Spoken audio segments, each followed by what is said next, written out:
Blessed be everyone. Welcome to my YouTube channel. Today we are talking tarot and the 5 most challenging cards in the tarot deck. I'm going to go through each of them. Maybe you can guess which ones they are before I get to them, because they're considered challenging cards, and yes, they are challenging cards. Not because they're bad or anything, but just simply because they tend to demand that we take a good look at ourselves, and we have to do the hard work of questioning ourselves and looking at life.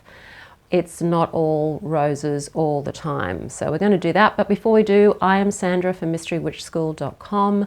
I am the author of Crafting Your Wiccan Path. If you want to know more about Wicca, witchcraft, tarot, and shadow work, hit the subscribe button and the notification bell so that you don't miss any videos. If you want to become a good tarot reader and you want to read the tarot with ease, I have a free video called How to Read the Tarot with Ease. There's a link in the description field below this video. It just gives you a bit of a rundown on the ways that you can use your intuition to read the tarot, even if you don't know what the meanings of the cards are. So make sure you take a look at that one. Link in the description field below this video. So let's begin with the 5 most challenging cards of the tarot. Number 1, the Tower. The Tower card is generally represented by a tower that often has the top blown off by a bolt of lightning and maybe 2 people falling out of the tower. It's a catastrophic moment, pretty much, and it does represent a shock, and often it is something that we're not expecting, and so it can be a really difficult and challenging card. We sometimes call things that happen to us that are a shock or that are very difficult to deal with tower moments in the tarot community, because that's what the Tower card does represent. It's a shock. It's something that's happened a sudden change. It may be for the better in the long term, and often is. It's really how you deal with the card and how you deal with the shock when it happens. And that's what makes it so challenging. Rather than looking at all the cards fatalistically and saying, oh, this is a really bad thing that's happening to me, look at it more as, yeah, this is something that's happening in my life right now. And how am I going to navigate my way through this? What is it teaching me about myself and life? What opportunities are here for me to learn and grow through? And that can be for the most challenging of circumstances, because we all go through challenging circumstances, and there's always opportunities to learn something or to grow in some way from those challenging circumstances, and the Tower is there to show you that. When the Tower is with more favorable cards and it's positively aspected, it's really saying, yes, this is going to be a shock. This is going to be something that is sudden and unexpected, and it may be very difficult to deal with and unsettling, and, you know, totally create chaos in your life, perhaps. But the outcome could actually be positive in the end. There is something to gain from it. And even if it's not positively aspected, there's still ways to look at the Tower without seeing it as being something that is all bad. It's something to prepare yourself for. And sometimes the Tower moments happen when we haven't really been aware of the things that we need to change within ourselves and our life. And so the Tower will come along as a way of you being forced to have to change direction or change something in your life. Number 2 is the Devil card.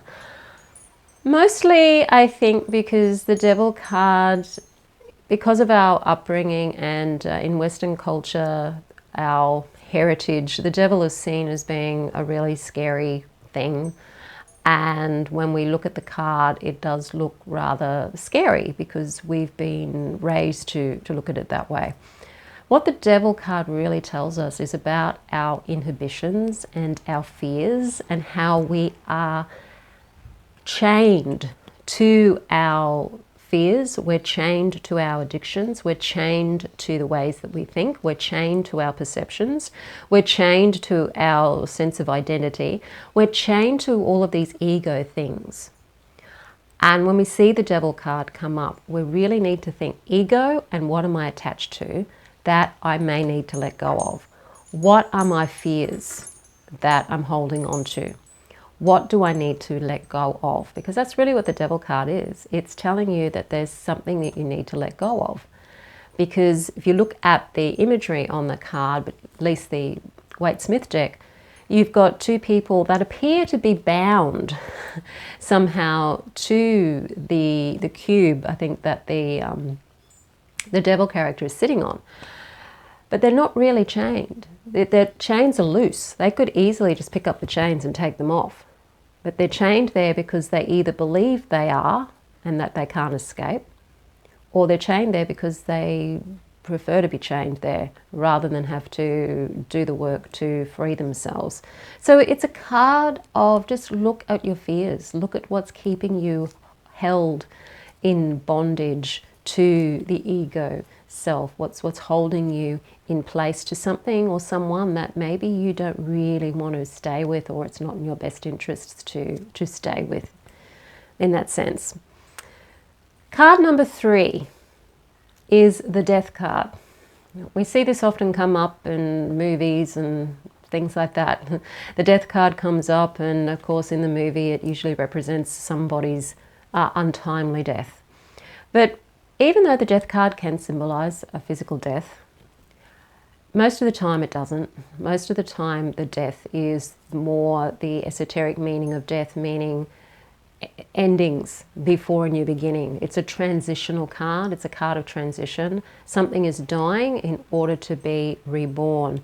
Something has to die. That could be a job that you're in. It could be an idea. It could be your way of thinking. It could be your way of perceiving. It could be just something that needs to end in your life. It could be beliefs that need to end in your life. It could be anything. That's all it is about, is endings and new beginnings. It's a card of transition. It's not as, and even though the Death card can bring in transitions that can be difficult and challenging in the same way that the Tower card can bring this, the Death card isn't quite as shocking as the Tower card is. It's got a much more death, rebirth energy to it. Out of the death will come new life, is basically what the Death card is saying. But something has to be let go of.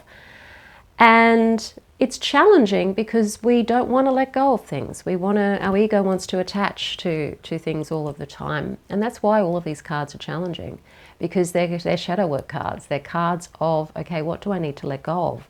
What can't I take with me? What is holding me back? How am I holding myself back, really? At the end of the day, it always comes back to ourselves. And the cards show that. Another challenging card is the Hanged Man card. You see the figure in the Waite-Smith deck hanging upside down by their foot. And they have their hands behind their back. And one of the legs is bent. And this is a card of sacrifice. It's a card of, again, of letting go. The sacrifice, though, is in order to enable something else to happen, something better to happen. And what the Hanged Man is doing, hanging upside down, is seeing things from a different perspective. Seeing things upside down, looking at things differently. And this is challenging because often we don't want to look at things differently. We want to stay the same. We want to blame the situation. We want to blame the other person. We want to blame the circumstances for what's happening to us as victim. When a lot of the time when it comes to the tarot, it can be showing you that a lot of the situation that you're in could be changed if you changed your perspective, if you saw things in a different way. In the case of the Hanged Man, look at it differently. Take a different perspective on the situation. Sacrifice the old way of looking at things and the old way of doing things for a different approach, a different way of doing things, a different way of looking at things. That's essentially the Hanged Man energy. And card number 5 is the Moon card. The moon does get a bad rap traditionally in tarot because it belongs to the night, and the night was always seen as being something scary and something to be afraid of, because you can't see so well under moonlight as you can under sunlight. So the moon was always this energy of illusion, that the moon isn't really bringing you a source of light from its own side. It's actually reflecting the light of the sun. So it's an illusion that the moon has light of its own, because it doesn't. It's a reflective celestial body. And so the card often means illusions, being deluded. It can also represent, though, on the positive side, the intuition and following your own inner guidance, your own light that is reflecting around you. What is your inner light? What are you reflecting? And how is your intuition working? So the positive side of the moon card is intuition, developing more psychic awareness, that kind of thing. And unfortunately, in the past, that sort of thing has been vilified. It's been seen as being something that isn't worth anything, or actually something to be afraid of, something not to be practiced, because it's evil in some way to be psychic and use your psychic gifts. And you can't trust the intuition. Rationality should always be the way. So the moon has taken a bad rap. Probably in the past, a lot of the time, to do, quite frankly, with the fact that the moon was associated with the feminine. And so in the past, the feminine energy has been seen as being somewhat negative in some religious circles. But that's changing, and we can start to see the moon disclosing what's not real and showing you what's not real, so that you can discover what is real. Use your intuition to discover what's true. Use your intuition to help you look into the shadows and see what is actually real and what is just simply wishful thinking, or things like addiction. That kind of energy can also be associated with the moon card. So the challenge with these cards, once again, is they demand introspection. They demand that you look within yourself. They demand change. They demand sacrifice, as change always does. And they're difficult for that reason. The ego doesn't like to give things up.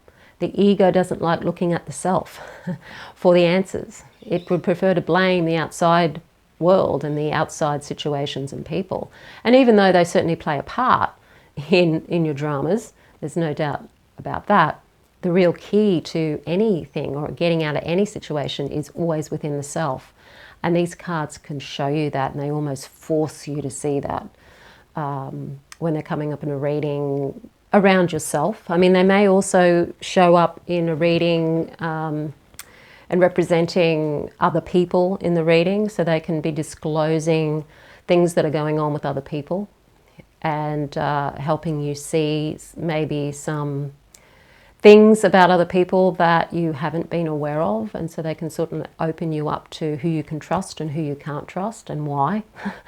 So they're great with all of that too. So don't be afraid of them when they come up in a reading. Just see them as an opportunity to take a bit more of a dive into self, and when you're reading for other people, to gently help other people be able to do the same thing, so that they're not thinking that they're victims of fate all of the time. We've got to stop thinking that we're victims of fate. We have to get out of that way of thinking. It's not going to help us moving forward into the Aquarian age at all.